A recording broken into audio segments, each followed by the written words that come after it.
রসুন, পেঁয়াজ, মরিচ সুন্দর করে ভেজে লবণ দিয়ে মেখে নেওয়ার পরে এবার আমরা সিম আর আলু ভর্তা করব।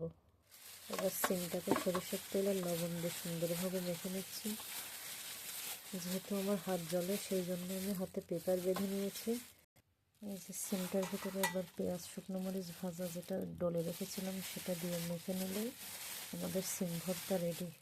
এবারে আলুর খোসাগুলোকে ছিলে নেব।